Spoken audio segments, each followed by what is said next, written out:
Hey there, physics pals. Paul Lake here with another physics problem solved. I hope you're doing well. We're going to do an introductory level inclined plane problem here. We're going to find the time it takes to coast down a frictionless ramp. Along with a few other things, we're going to be using the kinematic equations for constant acceleration.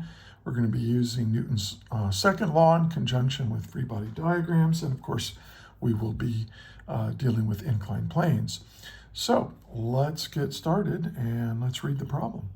A crate is at rest at the top of a frictionless ramp with an angle of incline of 38.0 degrees.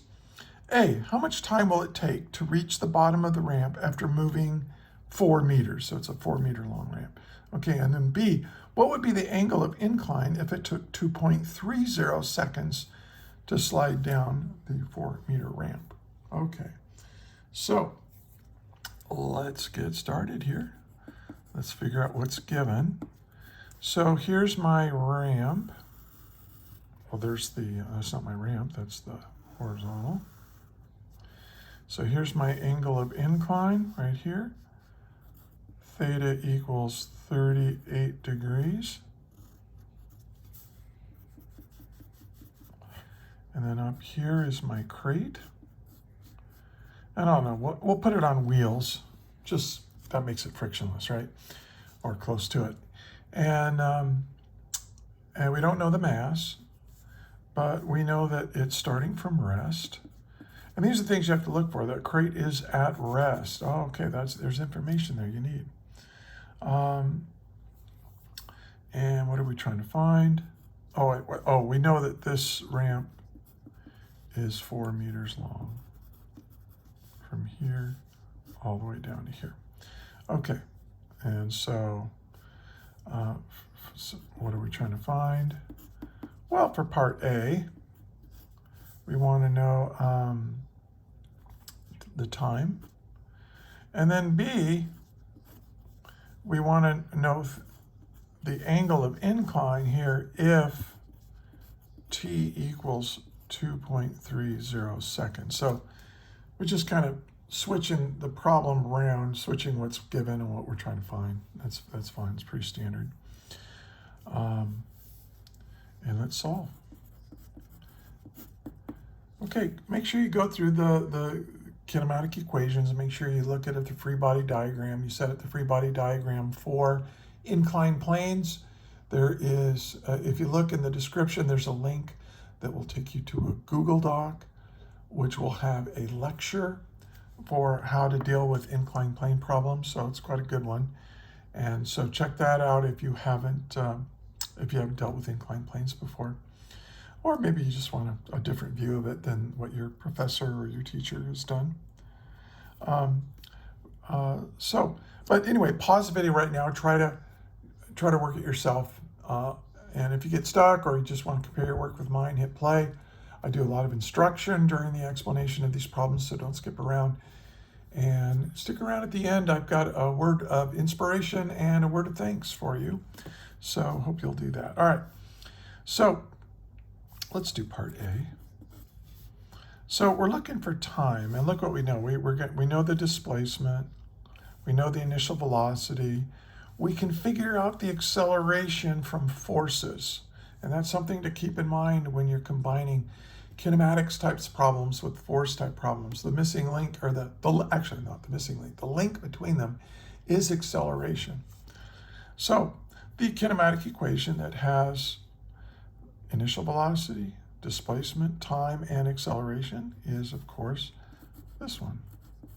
Delta x equals v naught times t plus 1/2 a t squared. Okay, so we know that the initial velocity is 0. That's really handy. That whole term goes away. Now we can solve for what I'm trying to find, which is the time. So t is going to be equal to 2 times delta x, right? Multiply both sides by 2 and then divide by the acceleration. And this is t squared, so to get t, I take the square root of that. All right. Well, this tells me what to do next because I know what delta x is. That's given, it's 4 meters, but I don't know what the acceleration is. But I can figure it out using force. So let's do that. To figure out the force, the net force, I'm going to draw a free body diagram of the crate. So here we have the weight pulling down. Now it's on wheels and stuff, but we're just going to draw one normal force like this. And that's just about it. That's it. There's no friction in this problem. There's no applied force. So the only thing acting on this is gravity trying to pull it straight down towards the earth, and then the normal force between the wheels and the incline pushing it perpendicular to that incline. That's why we call it the normal force. Normal is a mathematical word for perpendicular. All right. So I know the acceleration is down the incline, so I'm going to make down the incline positive x, and then perpendicular to the incline is going to be the y direction. And now I have to take this weight and break it up into its components. And this is what makes the incline, this is the biggest step in the incline plane problem that makes it, a little different than the problems you've done before, is that gravity is not in the y direction anymore. Gravity is in both the x and the y direction, because I took my xy axis and I tilted it to match the incline.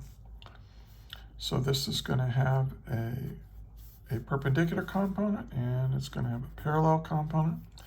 Remember, if mg is straight down and then I rotate it a certain angle, I know it's kind of in shadow there, but if this rotates through 38 degrees, well then this rotated through 38 degrees. And so, let's make this a little bigger. So this now is equal to the weight times the cosine of 38 degrees. And this is the opposite leg, so the opposite leg is the hypotenuse times the sine of 38 degrees. And you always do this in inclined plane problems. You always take the weight vector, weight force vector, and break it up into a component that's perpendicular to the incline and a component that's parallel to the incline, because this is the component of the weight that's going to make this thing accelerate down the incline. And we can see that by summing the forces in the x direction. That'll equal ma in the x direction. This is Newton's second law we're applying just in the x direction. So, and then I look at my free body diagram and what forces are in the x direction. Well, this is it right here.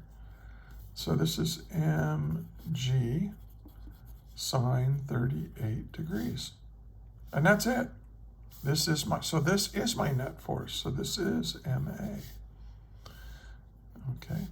Notice the mass of the crate wasn't needed. It cancels out. And we get this equation. And I derived this in the lecture for this set of lessons.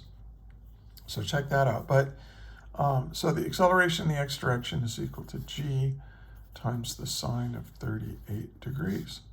Well, now I can figure it out. So this is 9.81 meters per second squared times the sine of 38 degrees. And so what is that acceleration? Let's see. So 9.81 times the sine of 38, and then always check your calculator, make sure it's in degrees. And we do that, we get 6.0, we can round that up to 6.04 meters per second squared. So there's my acceleration. So now I can plug that in here to get the time. So let's solve it. The time is equal to the square root of 2 times the displacement, which is given to be 4 meters. And then we'll divide that by the acceleration of 6.04 meters per second squared. So let's just, this is already my calculator, so I'll just reciprocate it and multiply it times 2 times 4 equals, and then I got to take the square root of that, raise it to the 0.5 power, and that's 1.15. So t equals 1.15 seconds. And that's my answer for part A. Okay.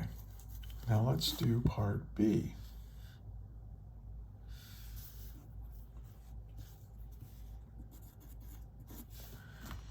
Well, one thing you might notice is that look at what's given here. Notice that the time is 2.3 seconds. This is 1.15 seconds. So basically, it's twice as long. And I wrote this problem. A lot of the problems I get from my tutoring clients. They send me problems to work. I am a private physics tutor, so check in the link. There's a link that will click on it. Tells you how to get in touch with me. I tutor students from all over the world, and I'm pretty good. I can help you. Can save you a lot of time and stress, and my rates are reasonable. But I didn't get this one from a tutoring client. I made this one up from my own little brain, and I deliberately made this twice the time of this, because okay, twice the time, maybe that means half the angle, right? We want it to take more time, so maybe if it's twice as much time, we would be half the angle. Well, you got to be really careful, because these things are not linear. So let's go through it. Well, I'm trying to find the angle.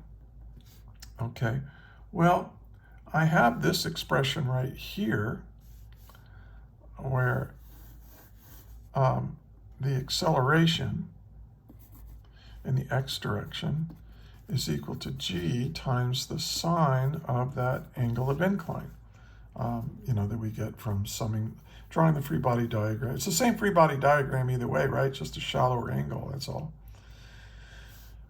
Well, notice that here, to find the angle, theta, I just take the inverse sine of the acceleration over the acceleration of gravity, free fall acceleration. Okay, now I know what this is, so once again, I need to find this. I need to find what this acceleration is. And so how are we going to do that? Well, what do we know? We know the time, we know the displacement, we know the initial velocity. We don't know the final velocity. I'm not trying to find the final velocity. So once again, we're going to use this equation right here. Hey, delta x equals the initial velocity times time plus half the acceleration times time squared. Now this still is 0. It starts from rest. But now we want, instead of solving for time like we did over here, we're going to solve for the acceleration, because now we know what the time is.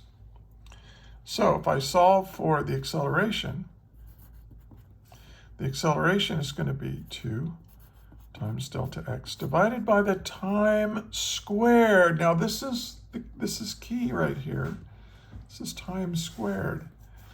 We have twice the time, and if we have twice the time, that means we're going to have 1/4 the acceleration, because it's the time squared, twice the time squared. All right. 2 times 4 meters. And then the time is 2.30 seconds, but we've got to square that. And this is going to give me my acceleration. So this is 8 divided by 2.30 squared. Don't forget to square it. And we get 1.51 meters per second squared. Well, notice that here we have 6.04. Well, take 6.04 and divide it by 4. And you get the acceleration we got here. Okay? That's because time is squared. If I double the time, I cut the acceleration by a factor of 4. Okay, or divide it by 4. All right, so now we know what the acceleration is. I can plug it in here and solve for my unknown. So the acceleration is 1.51 meters per second squared. divided by the g, which is 9.81 meters per second squared. And my angle of incline has to be, well, let's see, second function inverse sine, right? And then I put in 1.51 divided by 9.81. And I get my answer of 8.85 degrees.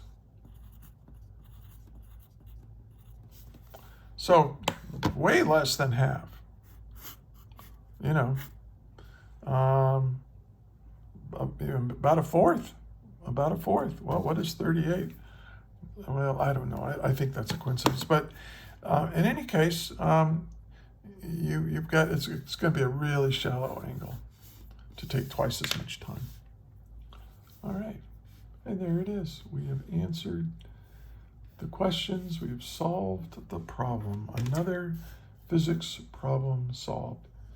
Hey, if you found this useful and helpful, do me a favor. Please like the video, share it with your friends, subscribe to the channel if you are a physics student or a physics teacher. Share it with your teacher, particularly if you look in the description and go to the Google Doc link I have there. That's linked to 15 different Google Docs that have lectures and literally hundreds of example problems like this one. So if you're looking for examples and lectures and so on, I got you covered there. A lot of good stuff there. So, also, if you think I made a mistake, or maybe you have a question, I wasn't clear about something, put the question in the comments, but put a timestamp with it. Say, hey, like at 12 minutes and 33 seconds, you said this, and that doesn't make sense to me, and here's why, or whatever. And I will answer your question. I do that. I have a small channel, so I do this for fun. It's kind of a hobby. I'm a retired high school physics teacher, and I still enjoy helping out students and learn physics. So, and lastly, I want to thank you for studying physics. Thank you for what you're doing, because let me tell you something. If it wasn't for hard-working, smart people like you, learning how the universe works, well, this technological civilization that we live in will crumble. Because all of this technology that allows our lives to be better and live longer and more interesting, and our understanding our place in the universe and just living better, it's all this technology is on a foundation of physics.